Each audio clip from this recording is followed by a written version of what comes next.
Vuestro Dios estaba muerto, y el paraíso que os prometieron estaba podrido. Sois marionetas en un circo de horroroso espectáculo. Mensaje en una botella.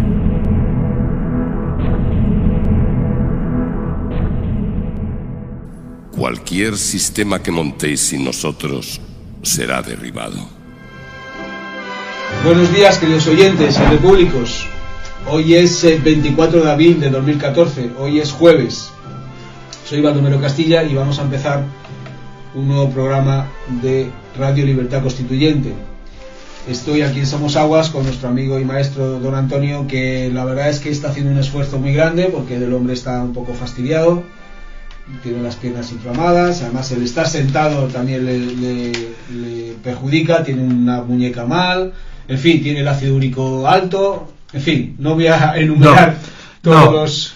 Te lo agradezco que lo digas, porque si a veces lo hago más corto o incluso en la pronunciación me acelero, es que a veces hablando con vosotros y para cumplir mi compromiso con vosotros, hay veces que el dolor me verdaderamente es importante. Y ahora es que, como no puedo apoyar los pies cuando estoy en la cama, para incorporarme, tumbarme o levantarme, me he apoyado sobre todo en la mano izquierda, en la derecha, en los dos, pero como la derecha está muy bien musculada, porque es la que utilizo para como la muleta, pues ahí no me pasa nada. Pero la otra, tanto repetir el ejercicio de apoyarme dentro de la cama, para subirme a la cabecera, para sentarme para desayunar ahí, se ha abierto lo que se llama abrirse la mano, sí. Y es un dolor tan grande que es que no puedo ni siquiera coger una hoja de un papel, porque no puedo juntar el dedo pulgar y el índice, porque es un dolor insoportable. Y estoy, aunque me han puesto una venda casera, todo hecho aquí, porque yo, como tengo tan poca fe en los médicos, hago todo lo que puedo, lo hago yo. Bueno, se mejorará. Pero en fin, que no hay ningún problema. Estoy encantado de hablaros. Solamente cuando hablo se me olvida el dolor. Y hoy los temas que me va a plantear... Sí, bueno, también solo, digamos, no disculparnos, pero bueno, que por este tipo de problemas, pues ayer no pudimos hacer el programa, y bueno, ayer se encontraba un poquito peor, y bueno, esperemos que podamos continuar todos los días. Yo creo que sí. Grande. No, además estoy decidido a operarme de la pierna, sí. Pero antes he tenido la complicación de la boca, una infección que me ha producido en una muela un flemón y un dolor insoportable, que todo junto, todos esos dolores unidos. Entonces yo creo que me castiga más la naturaleza que el régimen político. Bueno, muy bien, Antonio, vamos a empezar el programa de hoy y vamos a hablar de la noticia que viene en portada en los dos periódicos, en El País y en El Mundo. Venga. Empezamos por El País y la noticia se refiere al fiscal Torres Dulce, que ha hecho unas declaraciones y titula El País en portada y a dos columnas. El fiscal general dice: faltan leyes y medios contra la corrupción. Torres Dulce censura la reforma del Ejecutivo por insuficiente. El fiscal general describió en el Congreso un panorama desolador para hacer frente a las malas prácticas de la clase política y dijo: la legislación es manifiestamente insuficiente, es entrevesada y no acorde con la gravedad que se demanda por la ciudadanía. Hay precariedad en los medios materiales y humanos con los que trabajan las fiscalías provinciales, donde se ventilan el 80% de las causas, lo que hace que afrontarlas se convierta en una tarea titánica y en muchos casos destinada al fracaso. Torres Dulce reclamó para los fiscales la instrucción de las causas y dejó un último reproche a los políticos y dijo: las causas más complejas llegan precocinadas por la policía y Hacienda. Esto es con respecto al País. Con respecto al Mundo, también viene en primera página, en portada, lo que pasa es que viene a 4 columnas, y dice: la corrupción política alienta el fraude ciudadano a Hacienda. Torres Dulce dice que el cohecho, la prevaricación y la malversación suben un 17%. ¿Suben con relación a que suben a qué? Suben un 16% con respecto al año pasado. ¿Y cómo estaba el año pasado? No lo sabe. A ver, mejor dicho, no el año pasado, concretamente entre el 2010 y el 2012. Unas medidas que se hicieron desde... ¿Y me puede decir cuál era el porcentaje de corrupción? No lo dice. No, y si lo dice, es que si no, ¿de qué nos vale que ha aumentado el 17? No lo dice. Porque debe estar ya en el 100%, sí, ¿o qué? No lo dice. Dice solamente en relación al 2010-2012. Pero no dice. Bueno. Y dice, Torres Dulce ha dicho, dice un ataque demoledor a los pilares del Estado de Derecho, dice Torres Dulce. Ya en páginas interiores, los titulares del Mundo dice, de la corrupción al fraude a Hacienda. El fiscal general avisa, esos delitos son un ataque demoledor al Estado de Derecho. Deben combatirse para que los ciudadanos no justifiquen sus propias ilegalidades. Muy bien, yo creo que puede empezar. Sí.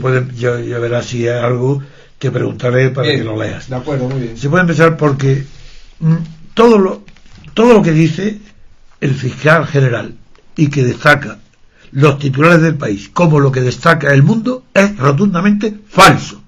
Solamente un ignorante absoluto que no conoce ni lo que es la democracia ni los medios institucionales, es decir, constitucionales, para impedir la corrupción, no sabe una palabra del tema. ¿Y qué es lo que cree? Pues igual que los jueces que piden medios, más juzgados, más dinero, que le pongan ordenadores en todos los secretarios, los oficiales, piden más medios. Para acabar con la corrupción, más medios judiciales. Estos no tienen ni idea de lo que hablan, no saben. La corrupción no es, el origen de la corrupción no está ni en una escasez de jueces y fiscales, ni en una falta de medios puestos a disposición de jueces y fiscales para que combatan la corrupción. Porque un juez y un fiscal atacan la corrupción cuando ha fracasado el Estado, cuando el Estado ha fracasado y es corrupto. Entonces, cuando cobran importancia los jueces y fiscales, porque no pueden jamás combatir la corrupción, lo que pueden es encarcelar a un porcentaje pequeñísimo de los agentes de la corrupción. Y esto voy a demostrar por qué es falso todas las palabras que hablan. ¿Quién se ha ocupado de combatir la corrupción? En el origen, los grandes hombres del pensamiento político. Y entre todos, el que más de todos, Montesquieu. ¿Pero qué dice Montesquieu? Dice que el poder no se frena jamás por sí mismo. Jamás. Que el poder solo se detiene si otro poder de la misma potencia lo detiene. Si no hay otro poder enfrentado, no hay límite al poder. Es decir, no hay límite a los abusos de poder. ¿Acaso la corrupción no es el ejemplo más típico de abuso de poder? ¿Es que hay corrupción si no hay abuso de poder? Imposible. Como se combate la corrupción no es ni aumentando el número de jueces, ni fiscales, ni modificando las leyes de la contratación pública, como creen muchísimos, poniéndole unas condiciones muy duras, asegurando la competencia. Esos son chocolate para el chocolate del loro. Eso no es nada. Si lo esencial no es eso, si la corrupción, mientras el poder no esté controlado por otro poder, que a su vez está controlado por el mismo poder a quien él controla, y eso garantizado de forma constitucional, mientras eso no exista en la Constitución, habrá corrupción. Y la corrupción, la diferencia con la corrupción española y la corrupción italiana, que es una consecuencia directa de la mala constitución que hay en Italia y en España, pues lo que extraña de la corrupción española es lo rápido que ha sido. Yo mismo pensaba, y lo tengo escrito, que la corrupción en España sería inevitable. Y es más, lo califiqué que en España la corrupción es factor de gobierno. Si se suprimiera, en teoría, la corrupción, en España no se podría gobernar. Porque solamente los corruptos gobiernan gracias a la prevaricación. Sin prevaricación no saben cómo convencer a nadie con razones. Ni a los enemigos ni a los amigos, si no tienen ejercicio de la cabeza, ¿qué es para saber de eso? Y morales, son inmorales, porque es inmoral todo aquel que participa en un régimen oligárquico, donde no hay libertad colectiva para todos. Esa es una persona inmoral. Puede ser que además de inmoral sea tonto, y esa mezcla entre sinvergüenza y tonto es la que proporciona la integridad de la clase política española, como la italiana y la griega. No niego que haya listos. Forzosamente han de ser inmorales. No niego que haya personas de buena fe. Pero han de ser personas muy poco inteligentes. La buena fe para participar en la política española, y habla igual en la italiana y en la griega, lo mismo, pero para poder participar hay que tener más ingenuidad, así, más estupidez que ánimo de poder. Es decir, la gente de buena fe, la gente que tiene buena fama en su familia, los amigos, y que participan en la política, o una de dos: o tienen que irse de los partidos porque se dan cuenta que no hay nada que respete, no hay ninguna regla respetable, no solo de la moral política, sino ni siquiera de la moral corriente entre amigos, conocidos o socios. Es que no, si pueden engañarse, se engañarán unos a otros. Se unen nada más que alrededor del poder. Y como el poder en España no tiene control, amigos, ¿qué estoy diciendo? Pues digo, para el que sea inteligente y quiera pensar en lo que digo que hoy el sistema de Juan Carlos y de la monarquía, el poder supremo en España no es el Tribunal Supremo. El Tribunal Supremo en España no es la soberanía popular, ni la soberanía nacional, ni la soberanía parlamentaria, que no existen. No, el poder supremo es el poder estatal supremo. Y el poder estatal supremo lo tiene el bloque que mantiene la mayoría absoluta de los partidos. Así que quien en España tiene el poder es el amiguismo, la composición, la tolerancia de la corrupción mutua del PP y del PSOE. ¿Hay alguna duda de quien me oye puede tener en que la corrupción en España está controlada por el PP y el PSOE? ¿Hay alguna duda que está controlada por ellos para que no se combata? Es que no veis cómo, a pesar de los escándalos, dentro del propio escándalo, otro asunto de corrupción salta. ¿Qué creéis? ¿Que la prensa descubre corrupciones? De ninguna manera, porque la prensa es cómplice de la corrupción. No digo que estén, por ejemplo, el país está en quiebra y no recibe dinero más que el Estado. Es que eso no es corrupción. ¿Por qué el Rajoy le da 3.000 millones de pesetas al país, de euros? Pero eso es corrupción. ¿No? ¿Creéis que corrupción es robar? No. Corrupción es abuso de poder. Esa es la corrupción, que se puede manifestar unas veces con ánimo de lucro, enriquecimiento injusto, lo que se llama en derecho civil enriquecimiento sin causa. Pues es que no veis la cantidad de ricos millonarios sin causa que han asaltado la sociedad española. Pues eso de qué, y que creéis que esas oleadas están acusados ante los tribunales o en la cárcel. De ninguna manera. Si lo que va a los tribunales y la cárcel es un porcentaje muy muy pequeño. La corrupción es lo normal con arreglo a la naturaleza humana. La naturaleza humana naturalmente por sí misma es corrupta, porque la naturaleza del individuo solo es egoísta, y si tiene poder de imponer su egoísmo, no es que se corrompe el mismo, sino que corrompe a todo el que trate con él, porque a uno lo va a dominar de una manera, a otro de otra, y con dinero ya no hay distinción. Ahí se rinden todo el mundo, se rinden familias incluso aristocráticas, no digamos familias bancarias, no, porque el ánimo de lucro en ellos está tan presente que no conocen ningún límite. Vuelvo a decir que el tema de la corrupción no depende de los fiscales, ni de los jueces, ni de las cárceles. Eso es mentira. La corrupción depende de que el poder esté controlado. ¿Y cómo puede controlarse el poder? Si los que controlan el poder se corrompen, porque la naturaleza humana responde al egoísmo.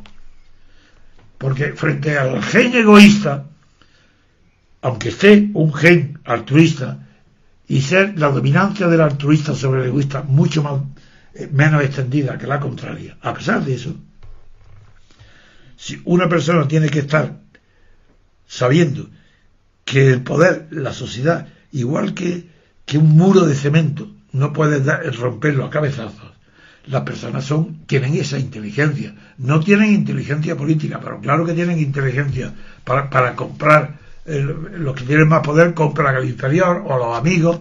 Si es que es sistema de gobierno. Sin corrupción, ¿cómo se va a gobernar una oligarquía sin corrupción? Eso es imposible. La oligarquía se sostiene por medio de la corrupción. En España, en Rusia, en todas partes. Pero en Estados Unidos no. ¿Por qué en Estados Unidos no? Estoy hablando de nivel estatal, el máximo nivel político. Porque claro que habrá corrupción en todos los pueblos. Allí donde los alcaldes de Estados Unidos, o la policía, o el comisario, o el sheriff de un condado, de un pueblo importante, si no tiene nadie que lo controle, porque a ese nivel tiene comprado, pues claro que hay corrupción, pero ese nivel no es el nivel del Estado, no es lo de España. Voy a poner otra vez más en ridículo a Torres Dulce. De manera que dice Torres Dulce, que dice, vuelve a leer. Esos delitos son un ataque demoledor al Estado de Derecho. Deben combatirse para que los ciudadanos no justifiquen sus propias ilegalidades. Sí, pero dice que la corrupción pasa de la corrupción al fraude a la Hacienda. Y el argumento es que el corrupto además favorece que se defraude a la Hacienda. Eso es, que las personas, digamos, pues no estoy de acuerdo. Se animen a defraudar. No es verdad, no es verdad.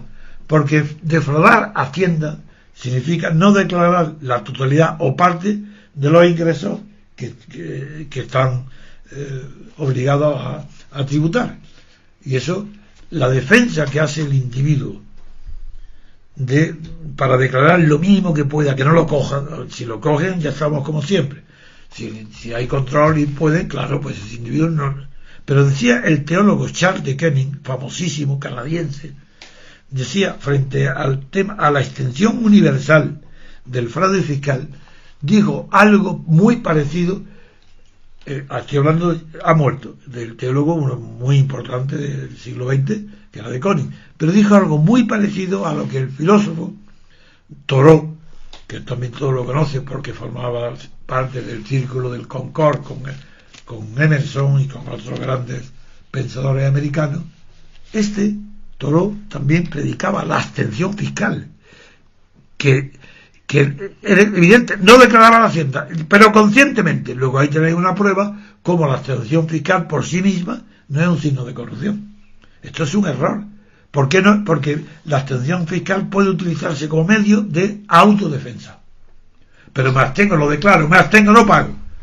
Nada, que arreglo, ¿cómo? Porque es un pueblo que soporta unos impuestos tan grandes como en España y que no tiene libertad, tiene derecho, además de la abstención política, que es no votar a ninguno de los candidatos que se presenten en listas de partidos. No votarlo, ¿por qué? Porque jamás va a representar al que vota.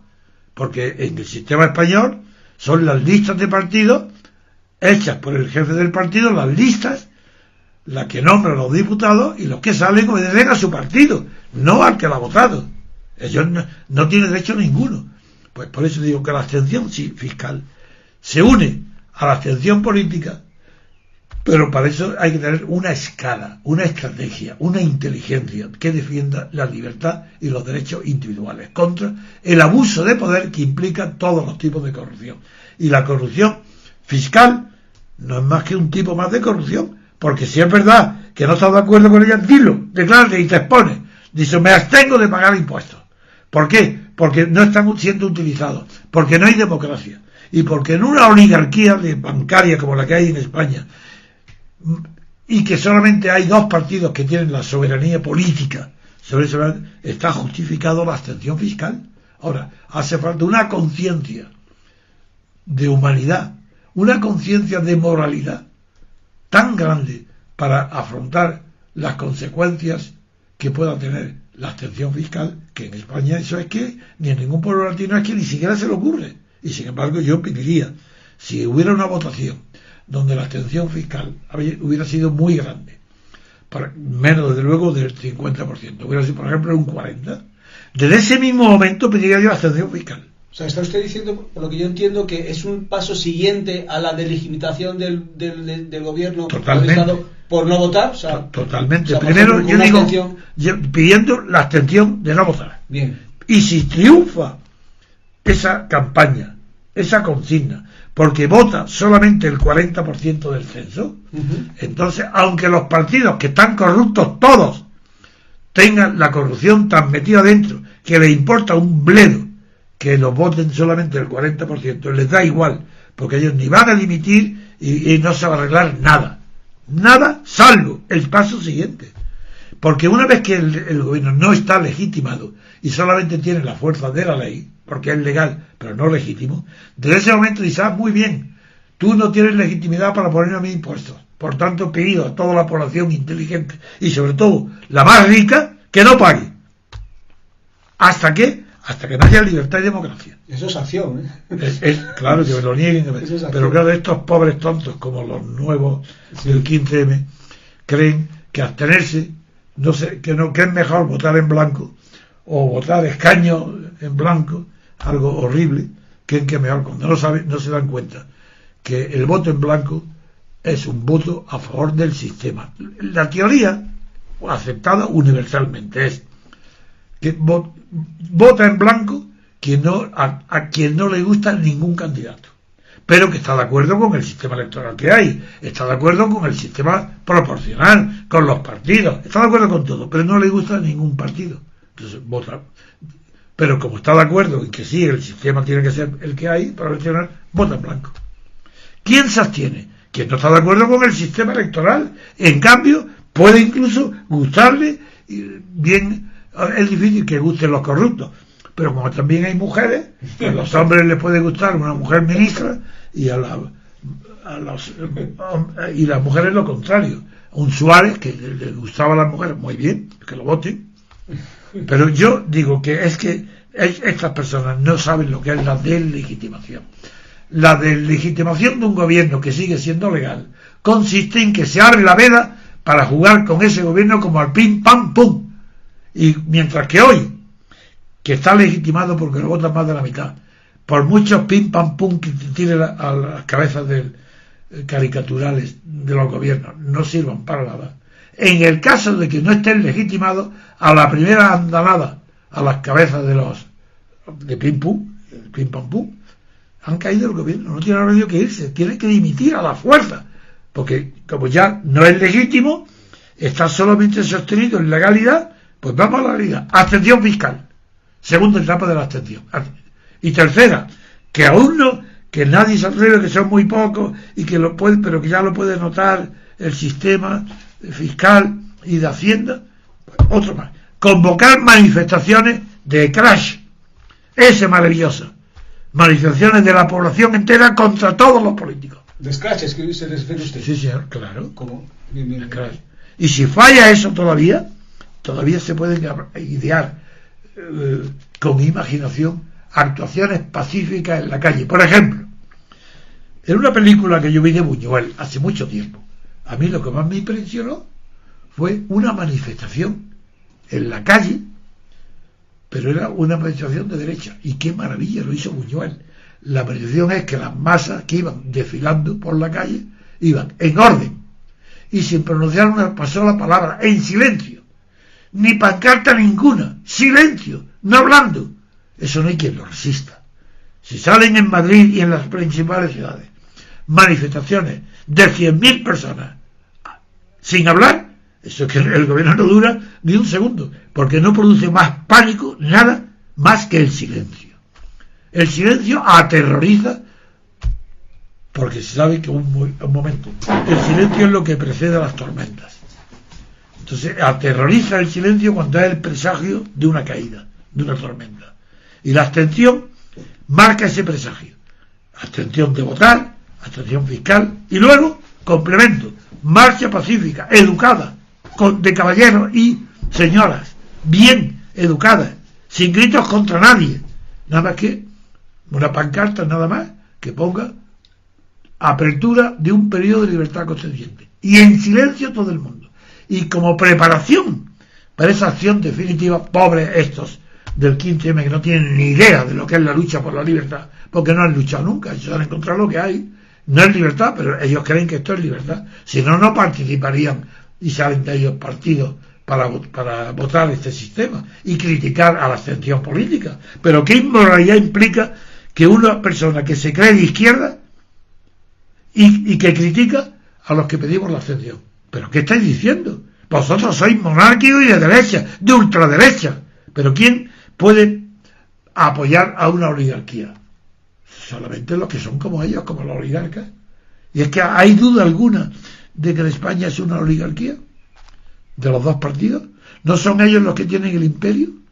¿No son ellos que si quieren modificar la Constitución en un minuto les llama Merkel y los dos dicen de acuerdo, ya está la Constitución cambiada? En cambio, para modificar la Constitución, para introducir la separación de poderes, que haya un poder legislativo distinto en origen, no en ejercicio, distinto en origen del poder ejecutivo. ¿Cuál es la fórmula? No hay otra. Un sistema electoral directo para elegir el jefe del Estado y presidente de la República, por supuesto. Ninguna monarquía va a aceptar ese colosal principio moral y político que consiste en separar los poderes. Un monarquía de eso lo sabe, y las pruebas que lo sabe es que mira aquí Juan Carlos, como que él no participa en la política, pero en cambio está plenamente inmerso en la corrupción. Eso lo sabe todo el mundo. ¿Por qué? Porque es un elemento más. La oligarquía necesita que nadie discuta el número uno para no poder enfrentar, para una manera de evitar la lucha entre los dos partidos principales, y por eso tiene a Juan Carlos de Rey como pretexto. Pero continúo. ¿Cuál es entonces el secreto? ¿Cómo se puede evitar con la corrupción en 24 horas? Desde luego, modificando la Constitución. No reformando, esa es una tontería. ¿Cómo se va a reformar esta Constitución que es una patraña desconocida, que no hay ciencia constitucional que pueda ampararla? No, decimos ahora, con Susan, que la he citado tantas veces, Ackerman, que cito siempre su conferencia en el TEC de Moscú, pero ahí estaban reunidos los florinatas de los sociólogos que estudian el sistema de la corrupción, y dijo, la causa el 99%, dijo la palabra literalmente, el 99%, hay un 1% incontrolable que puede corromperse en cualquier parte del mundo, pero el 99% de la corrupción existente en el mundo es debida a que no hay separación de poderes. Esa persona no estaba pensando en España, estaba incluso pensando en Estados Unidos, porque ya contra la corrupción no hay más sistema que separación de poderes. ¿Y cómo se puede evitar la corrupción si los poderes están separados? Simplemente porque hay que inculcar por medios constitucionales, es decir, no medios económicos, ni aumentando el número de jueces, ni fiscales, ni el número de carceleros. Porque claro, si fueran a la cárcel los corruptos, no hay cárceles en España donde quepan. Cuidado, que hay muchos más corruptos que delincuentes comunes. Pues bien, esta Rosa Ackerman o Susan Ackerman, es que no me acuerdo ahora si es Susan o Rosa, la he citado muchas veces, yo no me acuerdo. Decía que la cosa principal esa, que no hay separación del poder unida al excesivo acumulación de poder por los presidentes del gobierno o jefes de Estado. Esa es la causa de la corrupción, es esa. Por tanto, para acabar con la corrupción no hay más que cambiar la Constitución y hacer una Constitución democrática. Y la Constitución democrática no la define la libertad, eso lo define el liberalismo. El liberalismo, como Inglaterra, está menos corrupta que el resto de la Europa continental, porque allí está muy arraigada la tradición liberal del parlamentarismo. Y el parlamentarismo de gabinete, que es el que practica la Unión del Reino Unido desde el año 1707, está tan arraigada que la corrupción allí es menor que en otros sitios.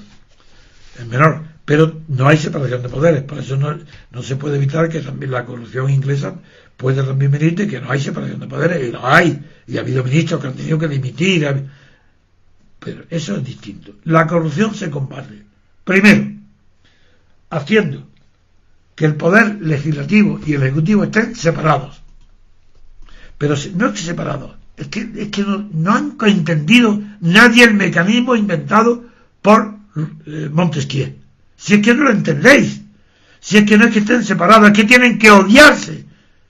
El poder legislativo y el ejecutivo tienen que tener odio y estar deseando de cargarse uno al otro.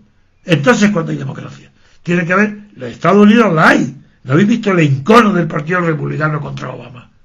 Es un encono sistemático y permanente, y eso es buenísimo. Eso es lo que quería Montesquieu, que no puedan verse ni el Ejecutivo ni el Legislativo. No hay peligro ninguno de que un país sea ingobernable por esa razón. Todo lo contrario.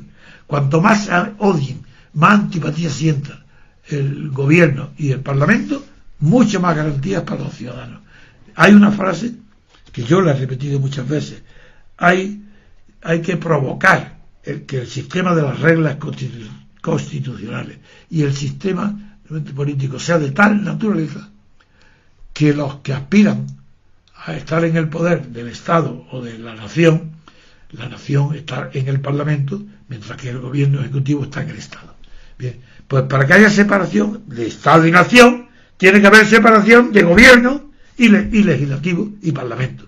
Y cuando hay esa separación, lo que yo he dicho, frase muy rotunda, es que las ambiciones entre los poderosos tienen que ser tan inconciliables que solamente así, si son inconciliables, que se odian, el ciudadano puede dormir tranquilo. Porque quien vigila al ciudadano es la rivalidad, la antipatía y el odio entre el poder ejecutivo del gobierno y el poder del Estado y el poder legislativo de la nación. Esos dos poderes, el de la nación y el Estado, tienen que odiarse, desconfiar, no fiarse uno del otro. Y que parece ingobernable, mentira, hombre, no tienen ni idea de lo que están hablando. Que dice, hombre, es que entonces no se puede gobernar, porque pues el Parlamento, los diputados, no apoyan las iniciativas del gobierno, y a su vez el gobierno no convoca leyes que el Parlamento necesita. Sería imposible de legislar y de gobernar. Dirían si se odiaran. Estáis muy equivocados. No sabéis de lo que estáis hablando. Primero, hay que conocer lo que es la ambición de poder. La ambición de poder no cede ante nada. Y el que quiere ser gobernante tiene ambición de poder ilimitada. Y los diputadillos de provincia, pero también en el jefe del presidente del Parlamento, que los diputadillos han elegido, también tienen una ambición ilimitada. Aceptan todo lo necesario para estar en el poder. Entonces, qué suerte más grande del ciudadano, que a sabiendas de que la ambición es ilimitada, puede impedir la corrupción haciendo que ambas ambiciones, la de gobernar y la de legislar, choquen unas contra otras, porque no se pueden ver, porque están deseando que desaparezcan del mapa, y que harán todo lo posible para que derribar a los gobiernos, y el otro para derribar a la asamblea. Eso es una maravilla, eso es un sueño de hadas. Porque, ¿y cómo? Pues dándole al presidente del gobierno, en la Constitución, la facultad de que cuando él quiera, sin dar explicaciones a nadie, ni comunicarlo ni a la prensa, porque le da la gana, el jefe del Estado y presidente del gobierno decide él solo unilateralmente disolver el Parlamento, las Cortes, disolverla sin dar explicación a nadie, ni explicar los motivos, porque se ha aburrido de verlo, quiere otras caras, y lo hace tranquilamente. Yo, presidente, dicto un decreto diciendo: queda disuelta la actual legislatura. Se van a su casa y todo inmediatamente para otras elecciones. ¿Y qué es la única condición que pone él? Pues la que impone la honradez. Y si, como no puedo veros, pero soy demócrata, vosotros vais a vuestra casa, convoqué otras elecciones, y si el pueblo elige a vosotros, allá el pueblo. Yo, el artículo segundo, ese es el primero, y el segundo dice: dimito como presidente del gobierno con todo el gobierno detrás. Dimito, para que sea el pueblo, el votante, el único que puede dirimir el conflicto ocasionado por las rivalidades, antipatía y odio que pueden tener el jefe del Estado y el jefe del Parlamento. Eso es tan sencillo. Hay que ser muy buena persona y muy inteligente para saber que jamás esa Constitución empujaría a una situación de ingobernabilidad. No conocéis la clase política, no sabéis las ambiciones que tienen, no sabéis que ponen por encima de todo controlar en el poder. Y para muchos, para el 90% de la clase política, estar en el poder no significa mandar. Lo que quieren es tener los honores, los privilegios, la fama y la adulación del resto de ciudadanos. Pero poder, que aspiren a ser jefe del Estado, con Juan Carlos aquí ninguno. Y que aspiren a ser jefe de gobierno, pues muy pocos. Que aspiren a ser presidente de la Asamblea, poquísimos. Entonces esos tienen su camino, que hagan lo que quieran. Pero un sistema constitucional es un equilibrio de hombres y mujeres potencialmente corruptos. Esa es, como todos son corruptos potencialmente, qué sencillez, qué hermosura, qué alegría ver que Rajoy odia a Rubalcaba, que Rubalcaba lo odia, y que no hacen simulacro en el Parlamento atacando y diciendo, Arturo Mas, no, si es que cuanto más se odien mejor, para que no haya bloque de gobierno. Cuando se habla de bloque constitucional en España, se está reconociendo que en España no hay democracia. Es que concebimos nosotros que en Estados Unidos hubiera un bloque constitucional y que los demás no lo fueran. Por Dios, si sois los españoles, los ciudadanos españoles son como niños. Es que primero, aparte de creerse las trolas que le ponen todos los días los políticos en la cara y los periódicos, aparte de creérselas, lo cual hay que ser bastante ingenuo, además de eso, creen que los hombres son buenos. Y yo no digo que los hombres sean malos, lo que digo es que los políticos, todo aquel que aspira a mandar sobre los demás, es sospechoso de maldad. Y como es sospechoso de maldad, pues hagamos reglas constitucionales que impidan que se aprovechen de sus cargos, por tanto que no haya corrupción. Es la Constitución la que tiene que impedir la corrupción, no los fiscales, como dice este señor Torres Dulce, ¿no? Sí, Torres Dulce. Bueno, pues ni es Torres ni es Dulce. Eso es lo... primero no es Torres porque no tiene estatura para ello moral. Esas son las torres morales. Y segundo, no es Dulce porque bastante amargura comunica este señor cuando está pidiendo dinero. Aprovecha la corrupción para hacer un discurso pidiendo al Estado, sí. Necesitamos más fiscales, dinero y medio. No pide más que dinero y medio para los fiscales. Ese es el discurso de este señor. Ahora a ver, sí. ¿Qué dice el Mundo? Pues el Mundo, hay otra persona que se llama Benigno Pendas, que es el director del Centro de Estudios Políticos y Constitucionales, que también pide dinero, más dinero. Para los fiscales igual. No, es, en este caso para los partidos políticos. dice que no, ya entiendo. Voy a contestar. No hace falta que le lea la frase. No, ya está. Si me has dicho eso, ya está. Este hombre cree que los partidos políticos se corrompen por falta de dinero. Eso es. Pero es que no sabéis que la corrupción es que toman el dinero del Estado. Si financiar el Estado un partido político es corrupción pura. Pero ¿cómo? Dinero público para financiar un partido. ¿Pero de qué están hablando? De manera que el monárquico tiene que estar de sus impuestos pagando al Partido Comunista. El banquero tiene que estar dando dinero para que se vote al Partido Comunista. Y los comunistas están, igual que los capitalistas, tienen la misma sistema, misma representación, que es la corrupción.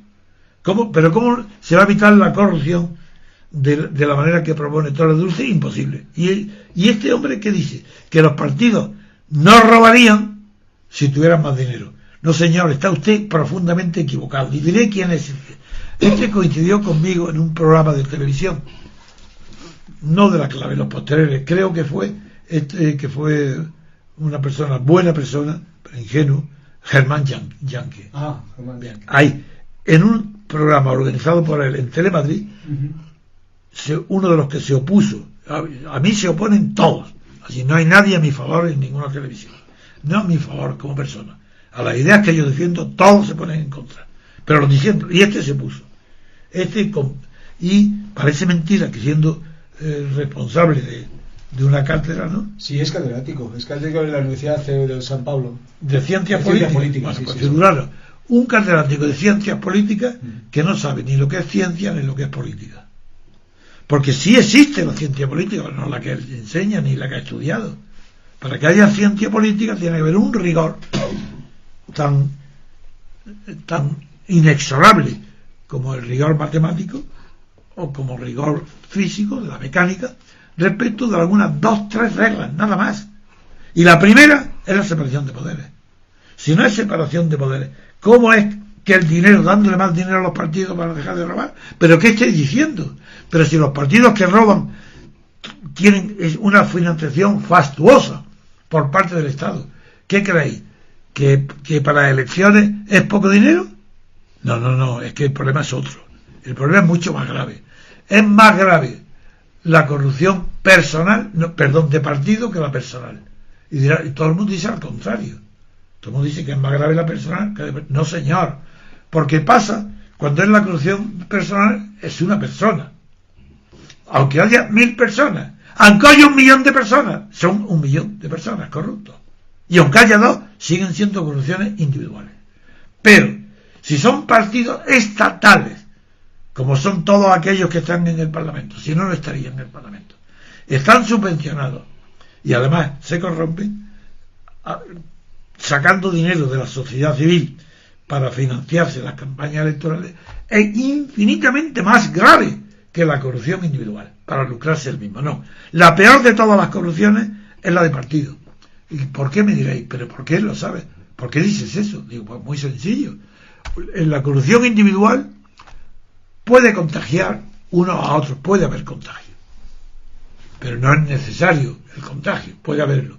Entonces, claro que depende, pues los pueblos que sean más honestos, más claro, eso ya no, eso es una cuestión que no depende de la política. En cambio, que un partido político se corrompa para justificar el gasto electoral, eso es algo tan inaudito que es como estar tocando a rebato las campanas a la corrupción. Porque si el partido político se corrompe, él mismo está sacando una fuente de corrupción extendible a todo el mundo. A los demás partidos, por supuesto, pero también a los individuos. Porque no es que la Hacienda se ocultan porque la corrupción no fiscal, sino la corrupción, claro, directa en los contratos sea muy fuerte. No es eso. Es que no saben todavía los españoles que la causa de la corrupción está en que el poder de cada uno no tiene control. Es decir, el poder legislativo no está controlado. Como no está controlado, uno puede votar por los pies. Si uno se ausenta, no importa, le toca el botón y literalmente le votan con los pies. Se ha hecho, ha sucedido. Sí. Por eso hablo de ese ejemplo. Y de gobierno, un presidente del gobierno que no está votado directamente por los ciudadanos tiene un poder espurio. Porque ¿quién le da ese poder? Él mismo a sí mismo. Pero no os dais cuenta de lo que digo. No es que el poder legislativo, que estando corrupto, corrompe al gobierno y que están todos corrompidos. No es eso. Es que lo que digo es que quien designa a los diputados no es la sociedad civil, no son los españoles, no es la masa electoral, no es el censo electoral, no es la sociedad española, no es la sociedad civil, no. Quien mete en el Parlamento a los diputados se llama ahora mismo Rajoy, otro Rubalcaba, otro Rayo, otra Rosa Díaz, son todos iguales. Incluso si tú ayer es bastardo que se presente. ¿Para qué? Para ser financiado por el Estado. Pero si eso es corrupción. No. La representación debe ser sagrada. Y el principio de representación exige que el diputado represente al distrito que lo ha votado. Por mayoría absoluta, a doble vuelta, a una sola persona. En ese caso, ese diputado se debe al que lo ha votado. Y el distrito electoral tiene la confianza, el poder suficiente y la seguridad de que ese diputado que él ha nombrado, como lo engañe o se corrompa, fuera. El propio distrito no hay que convocar ni nadie a elecciones. Entonces es un desconocimiento de lo que es la ciencia política. En las elecciones a diputados debe presentarse un titular y un suplente, para que los votantes de distrito que lo han elegido, unos pocos en su distrito nada más, si se porta mal el diputado o no tiene lealtad con el programa que ha apoyado por sus compatriotas, sus compañeros ciudadanos de su distrito, si no cumple, es que la oficina electoral, no el presidente del gobierno, no los tribunales, el mismo distrito que ha elegido a un diputado y su suplente, el mismo que ha llevado a Madrid al Parlamento, como digo, a Berlín o a Moscú, ese mismo distrito electoral pequeño que habrán votado, si se elige un distrito pequeño, no suele tener más de 75, 80.000, menos de 100.000 habitantes. Pues entonces quiere decir que el colegio electoral, como mucho, pues pensarían 60.000 personas en todo el distrito, como mucho. Pues eso tienen que tener permanentemente una oficina electoral que está todo el año funcionando, no con las elecciones solo. Y esa oficina es la que persigue, primero, está asistida por el suplente, porque el suplente tiene que tener ganas de ser diputado y no tiene que traicionar a su amigo o conocido o compañero que están en las Cortes. El titular, él es suplente, no, pero tiene que tener ganas, y para tener ganas tiene que ver los defectos del titular antes que nadie. Y como tiene una oficina allí en el distrito, tiene que decir, no, es que vuestro diputado, pues mire lo que ha votado. Y eso no estaba en el programa, porque yo estaba en ese programa, lo acepté, iba de suplente. Y mira lo que, pues venga, vamos a echarlo. Y no hace falta gobierno, no hace falta reunión de Cortes. Los mismos que han nombrado a un diputado de distrito y a su suplente tienen suficiente poder para que, a petición del suplente, previo informe del suplente, ¿por qué? Tienen el poder de dimitir, echar del Parlamento al diputado elegido por el distrito. Además, y en su lugar poner al suplente. Y no hay gasto ninguno. Le quiere decir que el sueldo, además del representante, se lo pagan los que... Te lo agradezco, porque lo he dicho muchas veces y está en mi libro. Es un tema económico. El sueldo de un diputado tiene que pagarlo el distrito. Claro. El distrito tiene que mantener toda la diputación, todos los años, abierta una oficina electoral. Y ahí, dirigida por el suplente. Y ese es el suplente que, con un coste mínimo, absolutamente mínimo, si el diputado no cumple, bien, ha traicionado, es desleal, se le echa, y el suplente, sin necesidad de nueva votación, ocupa el puesto de diputado. Y no hay gasto ninguno. Eso es tan sencillo. ¿Por qué queréis hacer complicar las cosas? ¿Por qué no vais a lo sencillo, que la verdad siempre está en lo simple? ¿Por qué no queréis ser simples? ¿Por qué presumís como pedantes que ignoran todo de la política? ¿Por qué no respetáis el descubrimiento de Marsilio de Padua, que descubrió lo que es la representación? ¿Por qué no imitáis al abate Sieyes, que amenazó al gobierno y al rey con proclamar la abstención fiscal? Eso que hoy todo el mundo atribuye a Thoreau, no, si eso está en la Revolución Francesa.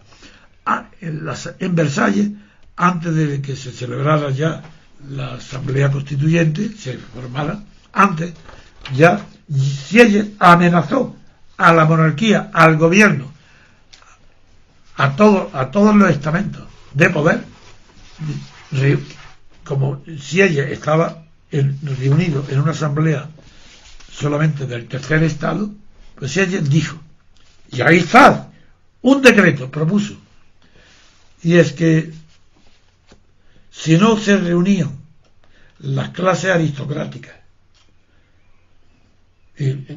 sin distinción de provincias, todos, si no se reunían los tres estados, el tercer estado en el llano, que era el que hoy es la burguesía, clase media, bien, si no se reunían esos tres estados en una sola asamblea y se votara por voto individual, porque la costumbre de los estados generales es que se votaba por órdenes, la aristocracia valía, la iglesia valía, y el pueblo llano, el tercer estado, votaba, sí, podía votar ya los individuos, pero los otros es que eran por órdenes, con lo cual el pueblo no tenía nada que ganar nunca, no podía. Entonces, ¿qué dijo Sieyes? Que fue el autor del tercer estado, era un cura, un abate, y era bastante listo, muy listo, y él se especializó toda su vida en cuestiones constitucionales. Él quiso preparar la constitución de todo, tanto de la asamblea, del directorio de Barras, como con Napoleón. Él siempre tenía su proyecto constitucional en mano. ¿Y cómo empezó?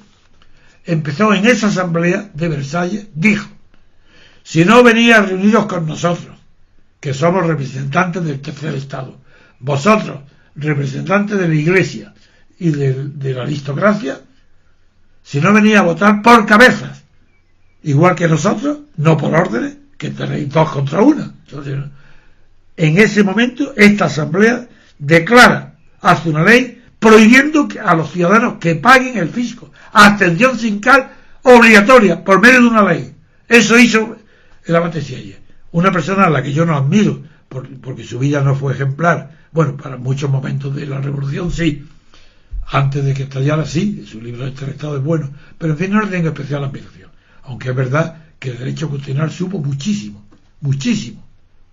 se adelantó su tiempo, era anterior a los creadores de la ciencia constitucional, él abastecía yo. Pues acordaros en la ley que aprobó la Asamblea del Tercer Estado sola, como el rey no obligaba a los demás que vinieran a ese y tenían asamblea de la nobleza por separado, pues le dice aquí o venir a votar o pido ahora mismo abstención fiscal. Eso sí que era valentía, inteligencia, eso sí. ¿Sabéis lo que tardó la asamblea, lo que el rey había tenido y la asamblea, que no querían renunciar a un privilegio que llevaba desde Carlomagno, casi desde el final, una característica esencial de la monarquía absoluta la francesa era ese privilegio? Pues tardaron 48 horas. A las 48 horas estaba en la asamblea del Tercer Estado, se le puso el nombre de Asamblea Nacional. Y ahí estaba así ella. Pues eso es lo que yo propongo. Que la corrupción se evita con una constitución adecuada que separe los poderes. Y luego, claro, los casos individuales de corrupción, para eso están los jueces y los fiscales. Pero los partidos políticos es la peor de todas las corrupciones, porque como dijo el renacentista Francis Bacon, dijo del indulto que era peor que el crimen. Un indulto es peor que el crimen, porque no se trata de evitar el sufrimiento a una persona. De eso no es. El indulto lanza a una multitud contra la sociedad. A todos los malhechores, cuando hay indulto, qué ánimo para los malhechores, qué maravilla. El señor Gallardón y todos los que están indultando no saben que cada indulto es un premio al delito. Es decir, un acicate muy grande para la corrupción, porque lo van a indultar. Es decir, del mismo manera que el indulto es más grave que un crimen personal, la corrupción es más grave la de partido que la de las personas, porque la de partido es que es la licencia para robar, engañar. Si como que le están dando a un partido, le dan el dinero que necesita para las elecciones, luego ya eso no pertenece a la sociedad civil. ¿Qué engaña hoy aquí? Pues si es que estamos igual que con Franco. Franco se entiende muy bien que en una dictadura el tercio de familia, el tercio sindical y el tercio de municipal que formaban las cortes franquistas, eso está hoy lo mismo. Pues no os dais cuenta que los dos que nombran, los principales, están todos pagados por el Estado, financian por el Estado, y además ellos nombran a los diputados, porque quien nombra a los diputados no es la urna, los diputados los nombran las listas de partidos, los primeros, claro, hay un líder, que los demás, si no tienen influencia, pues no se puede. Pero todo el que se ha elegido diputado ha sido seleccionado y elegido por el jefe de partido. ¿Y con qué condición le ponen? ¿Es que creéis que se regalan, todos son una maravilla, que los Rajoy, los Felipe González y los Aznar son unas maravillas que van regalando puestos de diputados a sus amigos? No, eso no es. Es que el sistema es tal que el jefe de partido que hace las listas ordena a cada uno de los diputados que salga con el nombre de su partido, le ordena que en premio y en agradecimiento a que le han hecho el diputado, vótame para presidente del gobierno. Y por eso quien elige los diputados son los presidentes del gobierno y de partido, que lo hacen con la condición de que el diputado elegido por el partido nombre luego al jefe de su partido para que sea jefe de gobierno. Esa monstruosidad, ese es el resumen de la ley española. Y el señor Pendas no sabía una sola palabra ni lo sabe. Bueno, porque dice que los partidos financiaron con dinero público. ¿Qué pasa con él? No, sí, sobre todo la frase suya exacta es: la sociedad debe saber que financiar a los partidos es contribuir claramente a la democracia. Eso es lo que quería que me dijera. Bueno, yo me lo esperaba. Una persona tan ignorante y tan cínico, además no tiene escrúpulos morales. Vuelve a leer la frase y verás. Sí, dice: la sociedad debe saber que financiar a los partidos es contribuir claramente a la democracia. No, señor, es contribuir claramente a la corrupción. Y segundo, a la constitución de oligarquía, a la imposibilidad de la democracia. Porque no existe democracia si no hay representación. Es decir, la democracia de hoy, a diferencia de la griega, se llama científicamente democracia representativa. Por eso no es democracia directa. Y los del 15M que creen democracia directa no saben lo que dicen. Porque un país numeroso, un país donde concurran a hacer las leyes, pues menos de 6.000 o 10.000 personas, es imposible. Entonces hoy la democracia no puede ser más que representativa. Y son los representantes del pueblo los agentes parlamentarios. Pero es que también, si el pueblo elige al presidente del gobierno, claro, entonces el jefe del gobierno está legitimado. Para eso no solo tiene que haber separación de poderes, sino que además ambos poderes tienen que funcionar luego separadamente. Y por definición, un partido estatal es la corrupción absoluta.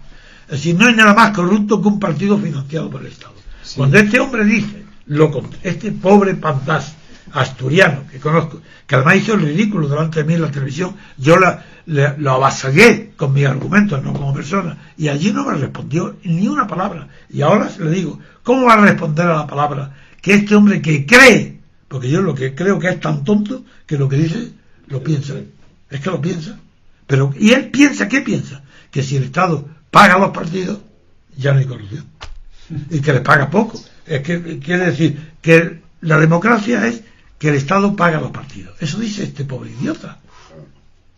Claro.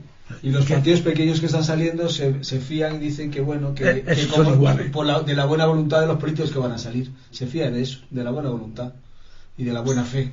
Dicen, claro, no lo comprendo. Sí, van a votar a personas y a partidos porque están diciendo los que se presentan. ¿Quién? Pero en un momento, vamos por partes. Dice a personas, ¿de qué está hablando? Yo quiero saber de qué habla. Que personas se vota a partidos, a personas en España no se vota. No, estoy comentando que los partidos pequeños, el argumento que están poniendo sobre la mesa es que, por supuesto que van ahí en listas de partidos, eso es evidente. Es que ¿sabes lo que es votar en lista de partidos? Votar un partido. Claro. Entonces, pero lo que defienden es que, a pesar de que voten en lista de partidos, ellos son tan buenas personas que, en primer lugar, van a renunciar al sueldo. van a renunciar la persona, decir, se fían de la buena voluntad de las personas que van en las listas. ¿Quién te ha dicho eso? Eso no es verdad. No, tú lo crees que ellos dicen eso. Yo no lo he oído nunca. ¿Cómo? ¿Quién puede creer que si tienen dinero del Estado, que es lo que está justificando, la democracia sí funciona así? Pero ¿dónde has leído tú que confíen en la bondad de las personas? No, me estoy refiriendo a que las personas que están defendiendo a los partidos pequeños que se van a presentar ahora a las elecciones europeas... ¿En qué se diferencian esas personas de las que apoyan al Partido Comunista, a Izquierda Unida, o al Popular, o al PSOE? ¿En qué se diferencian esas personas? Se diferencian en que ellos creen que los partidos actuales que están en los parlamentos están corruptos porque están, digamos... se han probado que son corruptos, entonces ellos están creyendo que las personas nuevas que van a ir, los partidos nuevos, no se van a corromper, creen en ellos. Son ellos los que van a hacer la lista. Claro, ellos hacen la lista y se presentan, pero por ejemplo, hay algunos que están diciendo que van a renunciar a su sueldo, por ejemplo, hay algunos que lo están haciendo. Pues son idiotas. Claro que sí, entonces las personas que se creen y votan a gente porque confían en la buena voluntad y la buena fe de las personas que se están presentando. ¿Y por qué las personas que se presentan hoy son malas? ¿Por qué creen que hoy el sistema es que son malas las personas elegidas? Porque están demostrando que están todos corruptos, porque están todos corrompidos. Pero entonces no hay buenas personas que voten a los grandes partidos. Solamente ahora es a Ciudadanos o a Rosa Díaz. Ese es el argumento. Luego no hay buenas personas que voten a grandes partidos. Las buenas personas son aquellos que van a votar a Rosa Díaz o a Ciudadanos. Y son buenas personas porque le votan a ellos. No tienen ninguna otra justificación. Son buenas personas porque me votáis a mí. Porque si fueran buenas personas, es imposible que votaran a nadie dentro del sistema. Ni a Rosa Díaz, ni a Ciudadanos, ni al señor Rivera. No es verdad. No es que no es que yo te esté diciendo que tú estés equivocado. Lo que estoy es reduciendo al absurdo el argumento de aquellas personas que han lanzado el imbécil eslogan, el peor de todos, diciendo que los que se voten a mí, esos no se rompen porque son buenas personas. Pero Dios mío, si eso no ha habido en el mundo desde que conocemos la historia, hace 7, 8 mil años, no ha habido un solo caso. Es que no hay un solo caso. Es que no es posible que haya nadie que crea que si él, en medio de una corrupción general, en medio de todos los partidos corrompidos, que los que lo voten a ellos no van a estar corrompidos.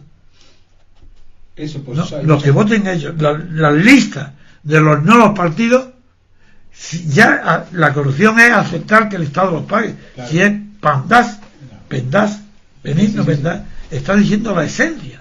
Al decir que no hay democracia sin que los partidos estén financiados por el Estado, está diciendo que no puede haber democracia nunca. Y entonces el ejemplo de Estados Unidos no le sirve de nada.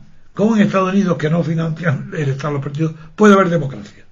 Y insisto, cuando yo hablo de democracia, digo la única democracia que conozco, que existe y que ha existido en la historia, que es la democracia representativa. La democracia directa fue apropiada a un pueblo pequeño. En Atenas no acudían en democracia directa, en nada menos que en el Estado ciudad de Atenas no pasaban nunca de 7.000, el mayor número que podía ir de democracia directa, como lo del 15M, nunca pasaba de 7.000, porque era el Estado ciudad.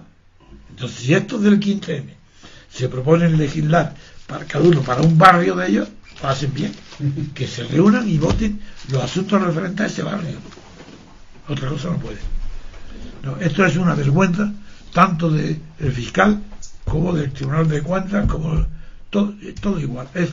Yo lo siento que no me extiendo a hablar de otros temas, pero es que el de hoy, el de la corrupción, que se crea que depende bien del dinero que el Estado le dé a los partidos, que con eso se evita, o bien que con más medios de dinero para pagar más a los fiscales, aumentar el número de fiscales, o los medios materiales para descubrir la policía, para descubrir, porque los periódicos no, pues esas personas están esencialmente corrompidas. Yo digo que este Benigno Pendás es un corrupto, porque está pidiendo que la solución es que los partidos cobren al Estado.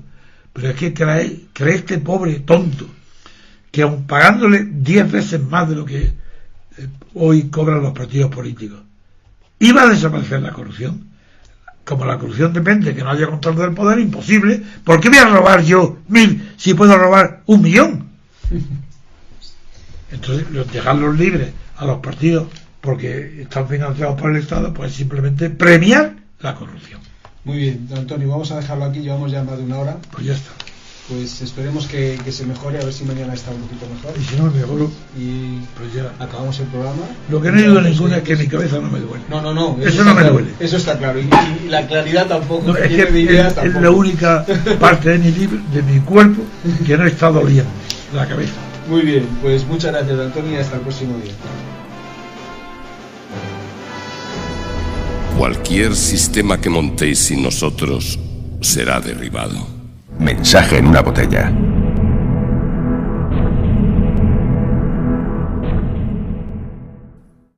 De la contratación pública, como creen muchísimo, poniéndole unas condiciones muy duras, asegurando la competencia.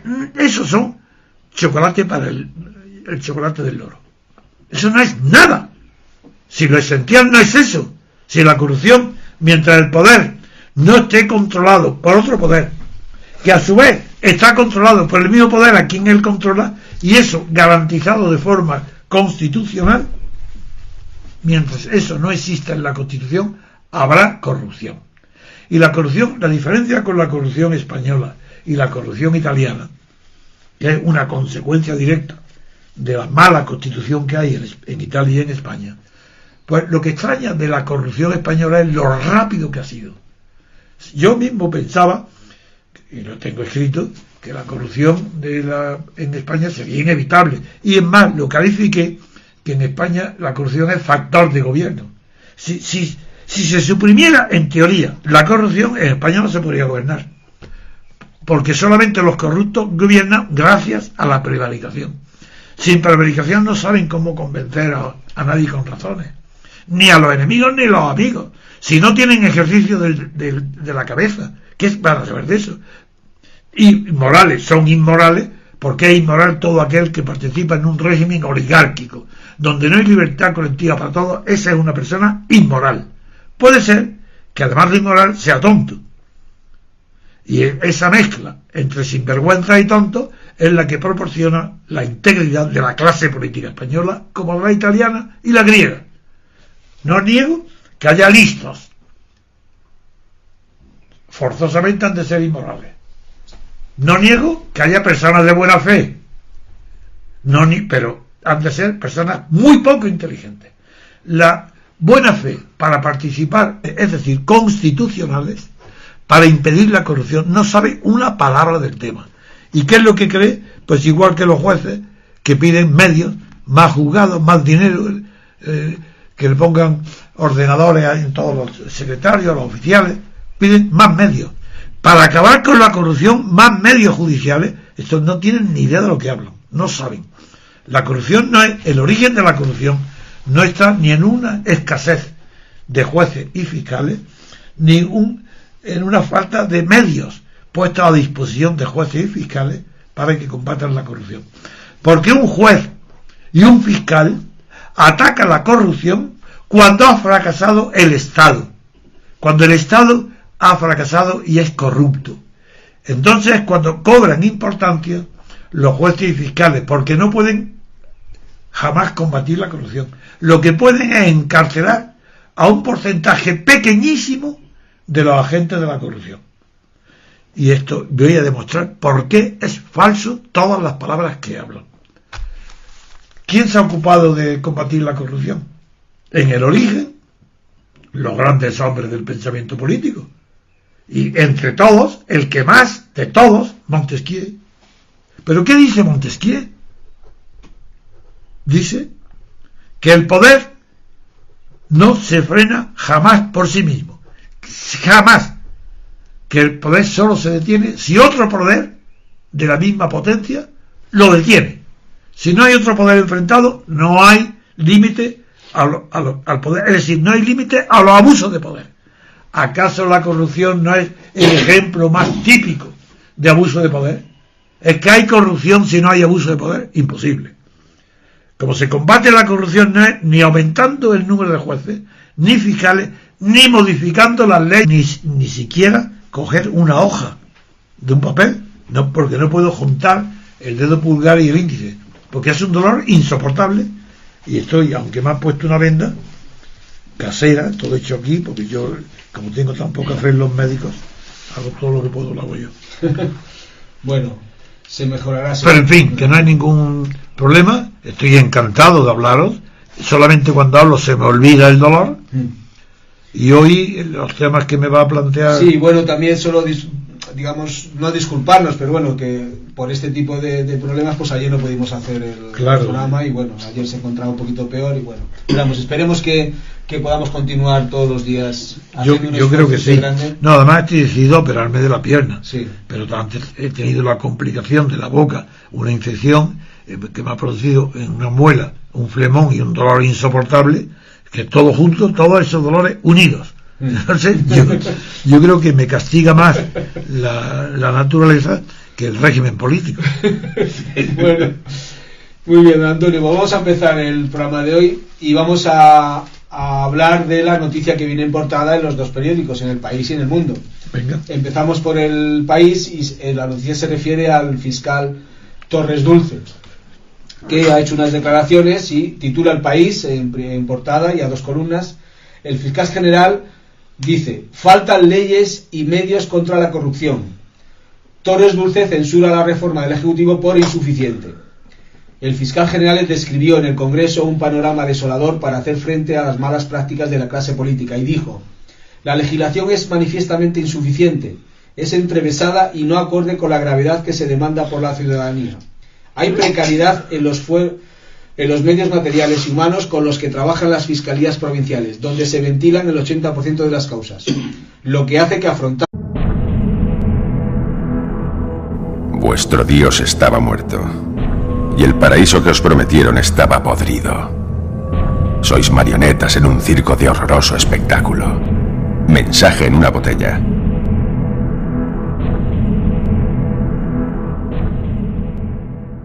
Cualquier sistema que montéis sin nosotros será derribado. Buenos días, queridos oyentes y repúblicos. Hoy es 24 de abril de 2014, hoy es jueves. Soy Baldomero Castilla y vamos a empezar un nuevo programa de Radio Libertad Constituyente. Estoy aquí en Somosaguas con nuestro amigo y maestro don Antonio, que la verdad es que está haciendo un esfuerzo muy grande porque el hombre está un poco fastidiado, tiene las piernas inflamadas, además el estar sentado también le perjudica, tiene una muñeca mal, en fin, tiene el ácido úrico alto, en fin, no voy a enumerar todos los... Te lo agradezco que lo digas, porque si a veces lo hago más corto o incluso en la pronunciación me acelero, es que a veces hablando con vosotros y para cumplir mi compromiso con vosotros, hay veces que el dolor me verdaderamente importante. Y ahora es que, como no puedo apoyar los pies cuando estoy en la cama, para incorporarme, tumbarme o levantarme, me he apoyado sobre todo en la mano izquierda, en la derecha, en los dos, pero como la derecha está muy bien musculada, porque es la que utilizo como la muleta, pues ahí no me pasa nada. Pero la otra, tanto repetir el ejercicio de apoyarme dentro de la cama, para subirme a la cabecera, para sentarme para desayunar ahí, se ha abierto lo que se llama abrirse la mano, sí. Y es un dolor tan grande que es que no puedo darlas, se convierta en una tarea titánica y en muchos casos destinada al fracaso. Torres Dulce reclamó para los fiscales la instrucción de las causas y dejó un último reproche a los políticos y dijo: las causas más complejas llegan precocinadas por la policía y Hacienda. Esto es con respecto al país. Con respecto al mundo, también viene en primera página, en portada, pasa que viene a 4 columnas y dice: la corrupción política alienta el fraude ciudadano a Hacienda. Torres Dulce dice que el cohecho, la prevaricación y la malversación suben un 17%. ¿Suben con relación a que suben a qué? Suben un 16% con respecto al año pasado. ¿Y cómo estaba el año pasado? No lo sabe. A ver, mejor dicho, no el año pasado, concretamente entre el 2010 y el 2012. Unas medidas que se hicieron desde... ¿Y me puede decir cuál era el porcentaje de corrupción? No lo dice. No, y si lo dice, es que si no, ¿de qué nos vale que ha aumentado el 17%? No lo dice. Porque debe estar ya en el 100%, sí, ¿o qué? No lo dice. Dice solamente en relación al 2010-2012. Pero no dice. Bueno. Y dice, Torres Dulce ha dicho, dice: un ataque demoledor a los pilares del Estado de Derecho, dice Torres Dulce. Ya en páginas interiores, los titulares del Mundo dice: de la corrupción al fraude a Hacienda. El fiscal general avisa: esos delitos son un ataque demoledor al Estado de Derecho. Deben combatirse para que los ciudadanos no justifiquen sus propias ilegalidades. Muy bien, yo creo que puede empezar. Sí. Yo verás si hay algo. Te preguntaré para que lo leas. De acuerdo, muy bien. Se puede empezar porque todo lo que dice el fiscal general y que destaca los titulares del país como lo que destaca el Mundo es rotundamente falso. Solamente un ignorante absoluto que no conoce ni lo que es la democracia ni los medios institucionales